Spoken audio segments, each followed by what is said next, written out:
digital hospitality, David. This is Inside My Coaching Calls with David Meltzer. Thank you for joining us. And today we're going to talk about articulating value. So I would love to hear from David Meltzer. So I asked ChatGPT, so you've been helping me turn my restaurant business into a media business. And we've been working together since I met you in 2019. I think our first engagement was in 2020.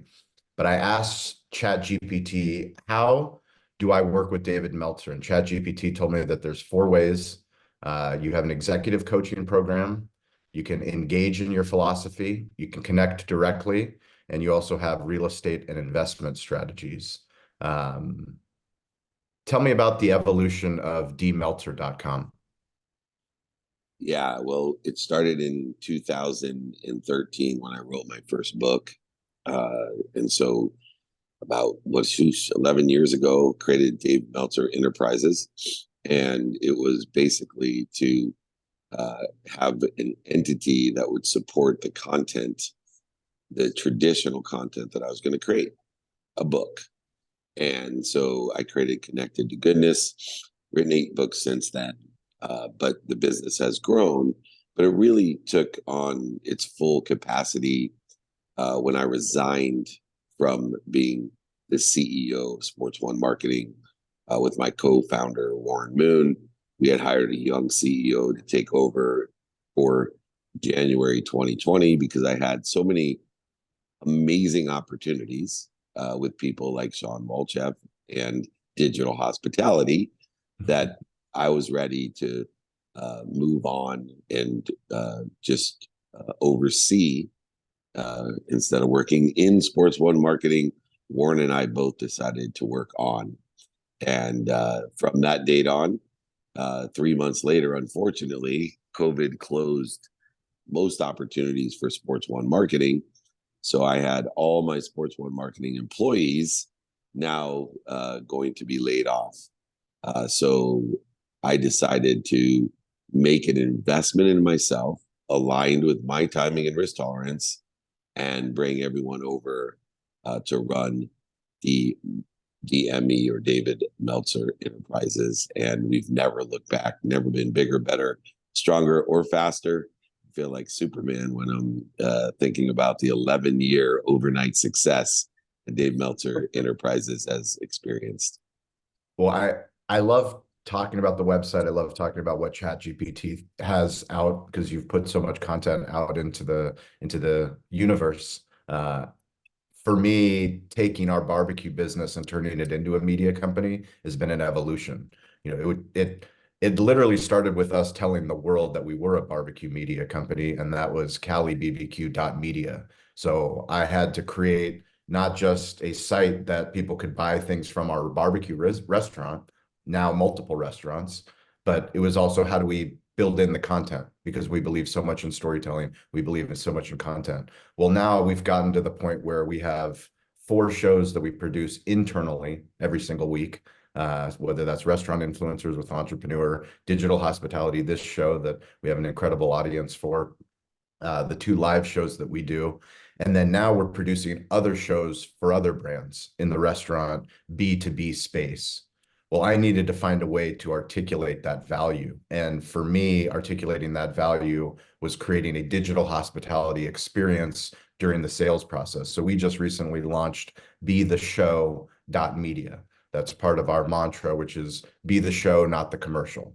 We believe in storytelling. We believe that marketing and media are 2 different things. Can you tell me about the difference? Because you have a marketing and media company. And ChatGPT, I asked, does David Meltzer have a media company? ChatGPT says, David Meltzer is indeed associated with a media and marketing company called David Meltzer. The company is founded by him and focuses on various aspects of media and marketing. While specific details about the company's operations, services, or project might not be readily available due to website access restrictions, it is clear that David Meltzer's ventures extend into the media and marketing domains, reflecting his multifaceted career and interests. Amazing. And this stems back to your favorite lesson, which is the stage theory. David Meltzer still is a entrepreneur, investor, business advisor. but he has captured and been able to practice articulating the quantitative value of the lessons learned and the stories experienced as being an entrepreneur, an investor, and an advisor in order to facilitate the modification of lessons that are aligned with the different platforms and amplified through a humongous community of people that want to help each other, know people that can help each other, a community of people that buy from David Meltzer and sell for David Meltzer, and also creating a social silo, a perpetual vacuum of interest. And when I say perpetual vacuum of interest, what is a aspect that so many media people don't understand is the perpetual social silo that's created, because it is a vacuum, meaning that it is the best way when you have an initial communication or awareness to a brand, solution, service entity, that then has an automatic vacuum that takes them down a rabbit hole of who, what, where, how, and why, in order to facilitate engineering a vision of providing value and asking for help. And so for me, utilizing media and understanding how do I articulate a quantitative value to exceed what I'm asking for, whether it's free, would you like a free book? There's still some aspects that you need to articulate in the realms of credibility, emotional attachment, and quantified reasons, and even impact that needs to overcome the effort, the time, et cetera, that is necessary in order to get a free book, or whether it's a free Friday training, as you know, because you were part of the traditional Friday training that I've been doing for over 24 years. You've sponsored my free Friday trainings and provided the best barbecue. I can't tell you how honored I am that I was part of that story before it evolved into, I mean, I joined yesterday, your Friday training, and I was on the Clubhouse platform, which you're streaming across every single platform, but you have over 100,000 people that have registered, not to mention how many people will see it from post-production on YouTube, on Instagram, on Facebook, on all the different platforms. And to think this is the stage theory at work. The results are in. National Restaurant Association show. Kyle and Sarah and myself, we were at the Davos sales tax booth, and we were polling restaurant owners on the floor. This was a very unscientific poll, but the results are resounding. Restaurant owners do not like sales tax. Nobody likes sales tax. Doesn't matter what business owner you are, small business, big business. Davo automates the sales tax process. We are so grateful that Davo is the sponsor of this show. They automate sales tax at our Cali barbecue restaurants. It is $50 a month. It integrates with all the major point of sale partners, including Toast. So if you want to sleep at night, if you want to not worry about sales tax, go to Davo, check them out, Davo Sales Tax. Let us know how they're helping automate your sales tax in your restaurant so that we can share your Davo story on digital hospitality. Hey everyone, Avi Gorin, CEO and co-founder of Marquee, and I want to talk about the customer journey for a second. You never know as a restaurant owner where your guests are truly coming from. End of the day, we do see some patterns around two types of search behaviors: direct versus discovery. Direct search, for an example, would be jumping into Google and saying Cali barbecue hours, right? I know where I want to go to eat, but I'm missing a key detail. I need a little bit more information. Discovery, which is the bulk of searches, is barbecue in San Diego, restaurants near me, takeout near me, right?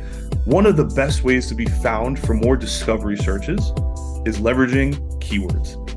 Reviews are basically free content for you to leverage. Think about keywords that are relevant to your brand, your location, and include as many of those in your review responses as possible, right? How can you go about doing this? Let's set up reports, utilize tools like Google Trends, find out what's going on in your area and how you can help leverage these keywords and review responses, because someone else is doing that, right?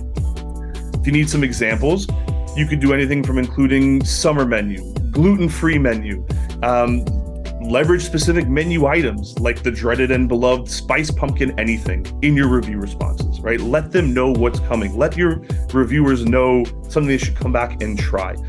And of course, if all of this just seems overwhelming and daunting because you're already running a restaurant and have enough on your plate, just leverage the team at Marquee to do this for you. We handle all of this. We're experts in this space. We can automate this so it's just another item that you know you are taking care of. Again, that's marquee.com, marquii.com. No you. However, we did recently buy marquii.com. So if you do misspell it, we got you. You'll still find us. We can still help you. You know what's so interesting in articulating quantitative value is that so many people think they need to have a huge business plan that's going to articulate the value of especially media. And for me, I can give everyone, including you, the greatest three components: subject matters, topics, and expertises that are involved in media, and you can go practice them. One is the stage theory, right? You need to be able to articulate the quantitative value of the stage theory, which includes post-production content. You just said it, Dave. I used to come to your trainings and there was 25, 30, sometimes 50 people. And actually one time, I think over 100, and that cost you a fortune to provide barbecue for everyone, but they loved it. But more importantly, that's nothing compared to the quantitative value of the post-production content that, if utilizing the stage theory, can be millions of people of every piece of content. So in an hour training, there may be 6 golden nuggets that revolve around a story that would align people. Those 6 golden nuggets could go out to 2 million people and be distributed out to 200 million people, all from a training that only 20 people attend in person. And so when you get a grasp of not only exactly how media works today, but more importantly, how we can articulate the quantitative value of that media, then you're on track of understanding post-production content, business development, and experiential value. Those are the 3 values that you should practice, aligned with the timing and risk tolerance, the business, subject matter, topic, solution, service, brand that you're trying to articulate value of. It's simply post-production content. It's simply utilizing business development as well in order to facilitate an amazing value that can be provided, and an experience that's, as MasterCard says, priceless. Can you dive a little bit deeper for those that don't know about how you approach media production? We say planning, producing, publishing, promoting, 4 stages for what we teach internally. Can you talk about what you guys do? Yeah, our execution model is enormous capture. Capture. Yeah. So, it's not just the now, it's the before, the during, and after that's captured in a way that is already aligned with certain platforms. So during the pre, we may shoot something 6 different ways, capture it 6 different ways, so that it's much more efficient, effective, and statistically successful on platforms that are either doing well, we think will be doing well, or are growing. Then then under the capture strategy, we then distribute that. A lot of people don't have that distribution, and they don't start it. So we do all this strategy beforehand. Okay, who exactly is at this dinner? Who exactly is here? Not just the person I'm interviewing or interviewing me, but more importantly, if you look at who's the producer, who are the PR people that are involved here, because they have other clients, they have other things going on. We maximize distribution. So it's capture, distribute internally and externally. Do you know how many people don't even distribute their own content to their own employees? Don't get me started. It's unbelievable. It's literally. They won't even put it on their LinkedIn page that they were on a show. It's crazy. Yeah, it's nuts. So internally, externally, then the 4th step for us is prioritization. Prioritization is the confirmation that everyone involved in your media community knows what's important to you in order to help you. The same way they expect you to know what's important to them to help them. So you capture, distribute, prioritize, then we have an execution model, which includes a lot of the time redistribution, as we have gained in knowledge that is now aligned with our timing and risk tolerance or other people internally or externally. So now, instead of executing ourselves, even after the capture, distribution, and prioritization, if we find through that process that something's better suited or aligned with Cali Barbecue Media, then we're going to redistribute that content to Cali Barbecue Media again. So that's the model that we use in order to facilitate the articulation, not only of the quantitative value, but actually the execution of that value, the managing and developing of that value. I have one thing to add, Shawn, that I haven't taught you yet. And mere fact that you're brilliant enough to have our coaching calls as a podcast tells me I'm doing my job.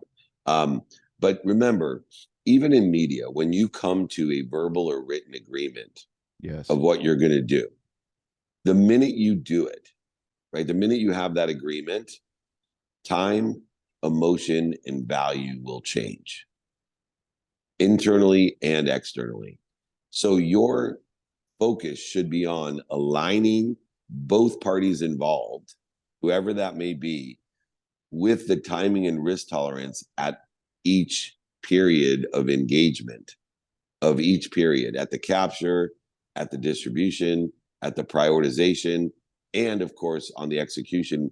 That's why we include redistribution, because it allows us and affords us the opportunity to stay aligned with timing and risk tolerance when time, value, and emotion change. And I don't hold anyone to their agreement, because I think that's one of the biggest issues that is counterintuitive, is that we can come to an agreement. That's a starting point. But the real relationship is managing and developing the timing and risk tolerance aligned with what we're going to do at all times. And part of that sometimes is, hey, I'm going to make both of us suffer if this isn't good for you. We're both going to suffer if this isn't good for you anymore. So why am I locking you into it? Why am I holding your nuts to the fire for it when we both know time, emotion, and value has changed, and it's not fair anymore what we agreed upon? Instead of trying to disintegrate a relationship, you can grow a relationship exponentially by having the awareness and understanding that time, emotion, and value changes, and that our opportunity may have changed, but because we're not closed-minded, it is not lost. That is David Meltzer. You can search for all of my conversations with David Meltzer since he's been helping me, working with me, helping me. I mean, 25% of my business is now media revenue, and I used to just sell brisket and ribs. So I know that exponentially, I'm in this for the long haul. The time horizon for me is a lifetime, and I know that compounding interest, Einstein's theory, stage theory, these are things that I'm going to look back on and remember when I talked to David about what ChatGPT thinks of his coaching program, and apparently it pulled one of your podcasts, and it says that, so it was one of your podcast interviews, and it said, this program is quite exclusive and it involves significant investment, with fees reported to be $50,000 per month after initial free month. So I'm getting a smoking deal. Yeah, I'm going to publicly humiliate you on purpose. Please do. I can't believe after all I've done for you, I don't get some free food. I can't believe I should have a Cali Barbecue VIP subscription or something. You do. This is us articulating that value live through media. That David has the first barbecue media subscription that whenever he wants. If you charge a few people $50,000 a month, you can feed the poor. Yes.